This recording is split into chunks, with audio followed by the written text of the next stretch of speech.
Dans les domaines des risques industriels, l'impact de la RE 2020, il existe. Plus on anticipe la prise en compte d'un risque donné, moins le coût des mesures de prévention ou de protection correspondantes est élevé. Donc le principal conseil, c'est d'essayer d'intégrer ça au plus tôt, dès les phases de faisabilité, et puis après de réviser ces analyses de risque, en tout cas de s'assurer juste que les conclusions sont toujours valables à chaque étape de la vie d'un projet. Vous écoutez Conversation constructive, un podcast original proposé par Xela. Bonjour à toutes et à tous, je suis Christophe Ponzio.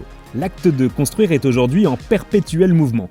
C'est pourquoi nous vous proposons dans cette série de podcasts des conversations avec des experts du bâtiment pour analyser et partager l'actualité du secteur, les dernières réalisations, les retours d'expérience, les bons conseils, tout pour inspirer au mieux vos projets. Que vous soyez donc dans votre voiture, au bureau ou en télétravail, voici en 20 minutes l'occasion d'imaginer ensemble les bâtiments d'aujourd'hui et de demain. Bienvenue dans Conversation constructive. Épisode 3, la réglementation environnementale 2020 et la gestion des risques. Et bonjour Tristan Debelle. Bonjour. Vous êtes responsable Grand Ouest chez ODZ Consultants, bureau d'études et de conseils spécialisé dans la sécurité et l'environnement. Bienvenue dans ce nouvel épisode de Conversation constructive. Avec un objectif aujourd'hui, appréhender les questions HSE, d'hygiène, sécurité et environnement sous le prisme de la nouvelle réglementation environnementale, la RE 2020, une nouvelle norme qui impose une vraie réflexion pour le secteur du bâtiment dans la gestion des risques. C'est ce que nous allons voir. Mais pour commencer, Tristan Debelle, quelques mots introductifs peut-être. Quel est votre domaine d'intervention et de prédilection au sein d'ODZ Consultants ? Eh bien, tout d'abord, merci de m'accueillir dans ce podcast. Alors, ODZ intervient depuis plus de 30 ans dans les domaines des risques industriels et de l'ingénierie de sécurité et de protection incendie. Alors, ça peut ne pas forcément parler immédiatement, mais qu'est-ce que ça veut dire ? Voilà, ça couvre pas mal de choses. Ça couvre les études réglementaires en France, donc via la réglementation des ICPE. Alors, ICPE, je risque de le redire. Donc, ça veut dire installation classée pour l'environnement. Donc, ça, c'est pour la France, mais aussi ODZ intervient à l'international. Alors, en Europe, pour tout ce qui est directive Céveso, les safety reports, des choses comme ça. Mmh. Ça couvre aussi l'accompagnement technique dans le domaine HSE, comme vous l'avez bien dit, de nos clients pour leurs démarches administratives vis-à-vis des réglementations applicables à leur activité. Ouais. Alors, plus spécifiquement, on parle d'autorisation environnementale pour encadrer les projets de modification. Ça couvre aussi les analyses de risque au sens large, qualification et quantification des risques technologiques, tels que l'incendie, l'explosion, la dispersion toxique, par exemple. Mmh. Ça couvre aussi l'étude et le dimensionnement de moyens de protection incendie. Donc, on parle de détection incendie, de sources d'eau, de dimensionnement de sources d'eau, de réseau incendie, de réseau sprinkler, de déluge, diverses choses qu'on peut trouver dans des bâtiments, mais aussi sur des installations industrielles. Donc ça, c'est en phase projet ou au cours de la vie d'installation existante. Ouais. Et ça couvre aussi des audits et de la veille réglementaire, des prestations de conseil au sens large dans nos domaines d'expertise que je viens de citer, et puis de la coordination du volet HSE dans des prestations d'assistance à maîtrise d'ouvrage pour divers projets. On intervient surtout pour des industriels, c'est notre cœur de métier historiquement, mais de plus en plus aussi pour d'autres domaines. Ouais. Voilà en quelques mots. Donc c'est assez large, mais très précis et spécifique à la fois. D'ailleurs, quand on parle finalement de gestion de risque dans la construction, on parle de quel risque en particulier ? Alors, dans la construction, il s'agit principalement du risque incendie. Ouais. Ça peut également concerner le risque d'explosion. Et dans une moindre mesure, j'ai envie de dire le risque toxique. Mais 80% du risque, quand on parle de risque dans la construction, on pense à l'incendie. Ouais. Bon, ce qui est sûr, c'est que du coup, vous intervenez sur tous ces domaines-là et tout ce qui est normes, textes réglementaires et leurs diverses évolutions, c'est un peu votre quotidien. Oui, on peut dire ça. Tout ce qui est connaissance et maîtrise de plusieurs normes, c'est effectivement fondamental pour notre métier. Alors, je pense par exemple à la norme NFEN 12845 qui concerne les installations fixes de lutte contre l'incendie, ou ça c'est pour notre activité d'ingénierie incendie, mais ou encore la NFEN 61508, tout ce qui est sécurité fonctionnelle des systèmes électriques et électroniques relatifs à la sécurité, avec la notion de SIL, ça c'est plutôt pour la partie analyse de risque. Bon, voilà, c'est deux normes un peu représentatives. Mais au-delà des normes, nous sommes surtout confrontés à des textes réglementaires. Je parlais de la réglementation des ICPE. et puis aux standards assurantiels qui cadrent l'activité ingénierie de protection incendie. Alors en France, c'est pas mal l'APSAD, par exemple, mais il y a d'autres référentiels, NFPA, FM Global, des choses comme ça. Bon, il y a un vrai savoir-faire et une vraie connaissance de ces normes, ces standards et toutes leurs évolutions qui sont elles aussi un peu parfois quotidiennes. Effectivement. Tristan Debelle, pour entrer justement dans le vif du sujet maintenant, en quoi la nouvelle réglementation environnementale, la RE 2020, impacte et va impacter votre rôle de bureau d'études? Je pense notamment aux bâtiments neufs qui peuvent se situer en zone à risque ou peut-être demain aux rénovations de bâtiments tertiaires comme les ICPE dont vous parliez.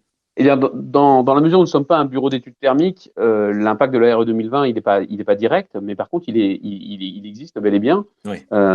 Il s'agit surtout de sujets connexes à la RE 2020 qui sont susceptibles de nous mobiliser ou de conduire nos clients à nous solliciter. Je pense par exemple à des travaux de mise en conformité de bâtiments existants ou à la construction de bâtiments neufs, tout simplement, dans l'enceinte d'établissements ICPE, donc d'établissements à risque, ou encore dont l'implantation les situe dans des zones à risque, je dirais à proximité de sites. Alors on pense au PPRT, là aussi il faut que j'explique, les plans de prévention des risques technologiques. Ouais. Donc ça, c'est autour des sites Céveso. Voilà. Donc ça peut concerner, on peut être sollicité par des projets de bâtiments dans ces deux, je dirais, configurations-là. Donc en fait, il faut penser le risque également quand on parle RE 2020, c'est ça ce que vous dites. Oui, exactement. Ouais.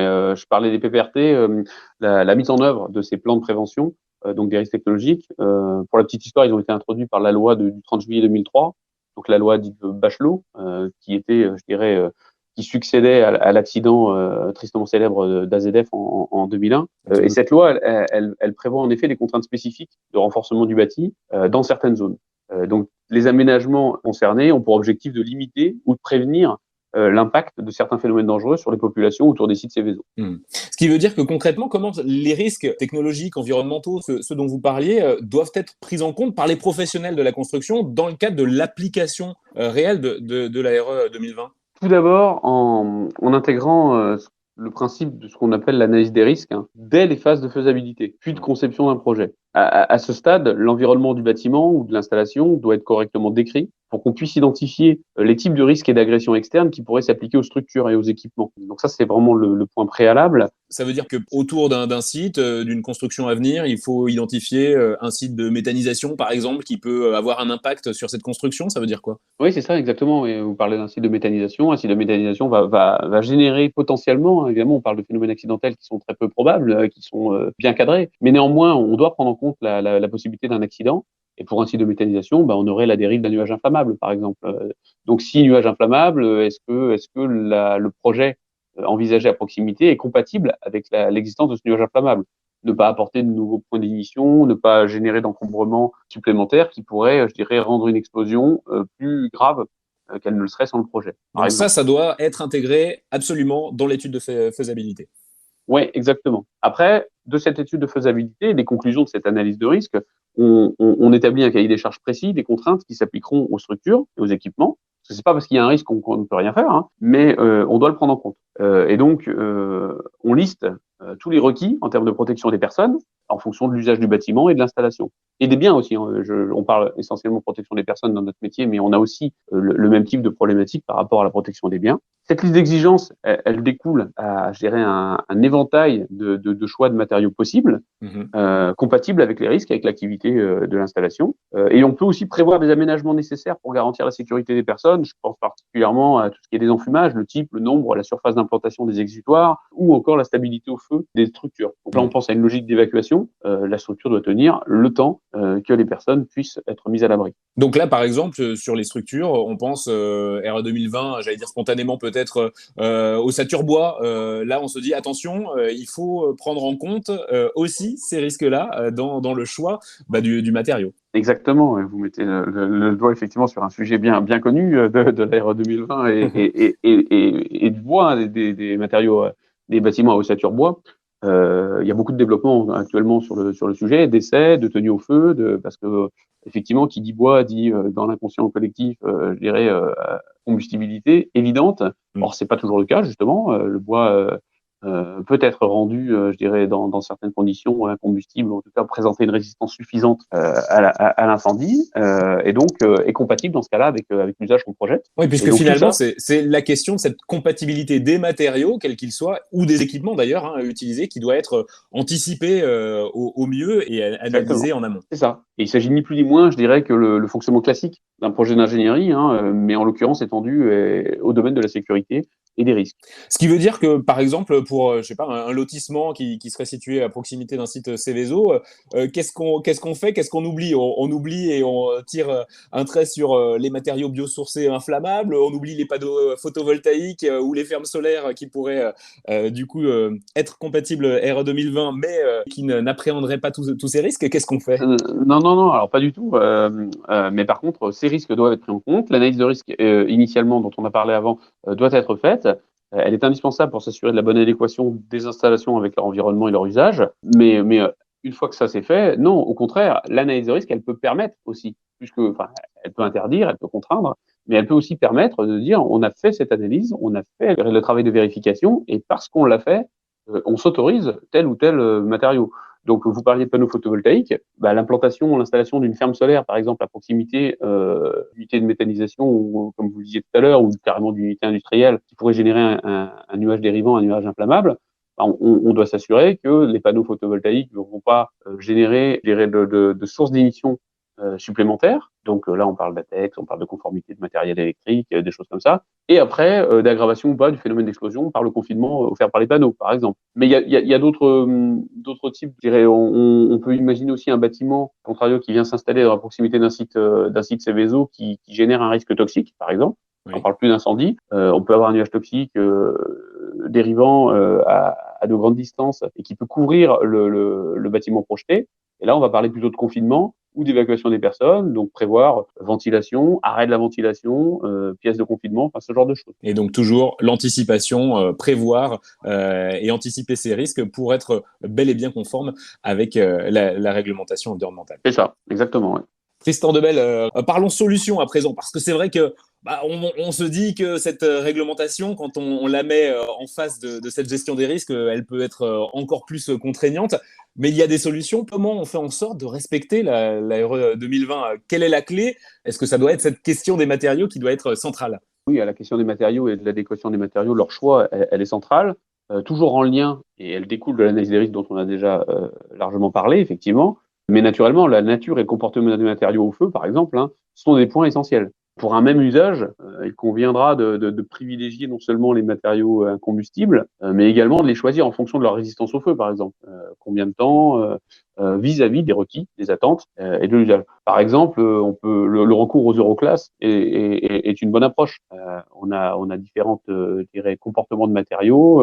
Avant, on parlait de matériaux M0, M1. Maintenant, ce sont les A1, A2. Mais ça, ce sont des méthodes et des techniques qui permettent de caractériser et de qualifier des matériaux pour ce type d'usage. Bon, en bref, il faut faire cette analyse de risque et ensuite on a tout un éventail de matériaux. Moi, je pourrais résumer la chose ainsi. Il y a un problème, on a plusieurs solutions, mais une seule analyse. Et l'analyse, on ne peut pas s'en affranchir, sinon pas de choix possible dans toutes les solutions. Ouais. Du coup, sur vous, les caractéristiques qui vous semblent évidentes pour être compatibles avec la gestion des risques et la nouvelle réglementation environnementale, c'est quoi pour les murs, pour les menuiseries, quel type de résistance? Vous parliez du risque feu, voilà. Oui, mais ça va dépendre avant tout de l'usage et des aléas qui concernent l'implantation du projet.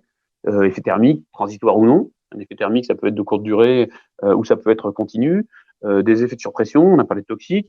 Sur les structures, c'est surtout effectivement sur la caractéristique des matériaux, les effets de surpression ou les effets thermiques qui vont être, je dirais, importants pour définir leurs caractéristiques techniques. Ouais. En ce qui concerne le risque incendie, c'est surtout le caractère incombustible qui est recherché. Ça, c'est clair. Dans le cas d'un aléa sur pression, c'est plutôt la résistance, par exemple, des vitrages ou des menuiseries qui sera recherchée. Donc, si on a un cumul d'aléas, c'est-à-dire qu'on a du thermique et de la surpression, on va chercher des matériaux qui répondent, je dirais, distinctement à chacun des aléas. Et puis après, on va voir s'il y a des matériaux qui répondent aux deux. Et y en a-t-il? Oui, bien sûr. Bien sûr, il y en a, c'est souvent plus cher, effectivement. Mais des fois, ça peut être cher par méconnaissance ou mauvaise analyse préalable. C'est-à-dire que voilà, cette analyse, elle, comme je le disais tout à l'heure, elle est aussi là pour permettre des choses et la faire peut faire gagner un peu d'argent, quoi. C'est-à-dire que la faire et l'anticiper permet d'avoir une réponse adaptée et parfois moins coûteuse. Et c'est vrai que dans ce panel des solutions et des matériaux souvent compatibles et qui répondent à toutes ces exigences, il y a le béton cellulaire. Il répond pour vous pleinement justement à ces exigences de gestion des risques et cette question environnementale? Oui, alors en ce qui concerne la tenue au feu, tout à fait. C'est un matériau de très bonne performance de ce point de vue. D'un point de vue environnemental et par rapport à l'ère 2020, il a tiré de très bonnes caractéristiques, très bonne performance en termes d'isolation. C'est lié. Sa très bonne tenue au feu est notamment due à la présence de vide et donc qui est aussi un atout par rapport à l'isolation thermique. En revanche, l'adéquation de ses propriétés mécaniques, je pense à la tenue à la compression par exemple ou à la tenue aux surpressions, elle doit être vérifiée pour s'assurer de la compatibilité avec l'usage.